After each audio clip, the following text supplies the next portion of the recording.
గోపీనాథ్ గారికి సినిమాలంటే ఎందుకండి అంత ఇష్టం? చాలా సినిమాలు గూడా ప్రొడ్యూస్ చేశారు. అండ్ సినీ రంగానికి గూడా ఆయన జేసిన సేవలేంటి? మీకు ఐడియా ఉందా వాటి గురించి? సూపర్ స్టారు కృష్ణ గారు ఫేవరెట్. కృష్ణ గారి గురించే మూవీ తీశారు హ్మ్. 'రవణ'. హ్మ్. దాంట్లో కృష్ణ గారు ఉంటారు. హ్మ్. రాజశేఖర్ గారు. అంత అభిమానంతో చేశారు ఆ సినిమా. సో, చెప్పేవాళ్ళు నాకిష్టం లేదు ప్రొడ్యూసర్‌లంటే కామన్‌గా తీసుకున్నానని. డబ్బు సంపాదించాలని అనుకుంటారు. లేదు. మాకు ప్రతి మూవీ లాసే. హ్మ్. కానీ ఈయన ఓన్‌తోనే చేశారు. ఇక మీ పిల్లల విషయానికొచ్చేసరికి పిల్లల ఫ్యూచర్ గురించి కానీ, ఇలా మీరు మాట్లాడుకున్న సందర్భాలు ఉండే ఉంటాయి గదా! సో, ఏం డిస్కస్ చేసుకునేవారు?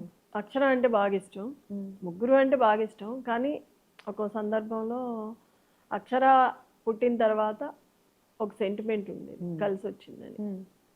సడన్‌గా ఈలోపు ఇట్లా అయింది. తను కూడా ఒక 2 వీక్స్ అసలు మాట్లాడలేదు, తినలేదు, తాగలేదు. ఏంటనేది కూడా మనకు తెలీదు. అట్లా అయిపోయాడు. మాకు కూడా భయమేసింది. హుహు.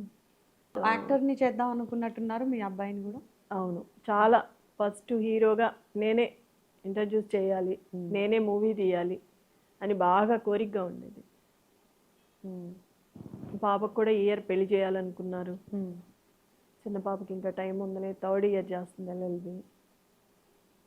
తన్ని తీసుకురావాలనుకున్నారు ఈయన తర్వాత ఆ పాపని రాజకీయాల్లోకి.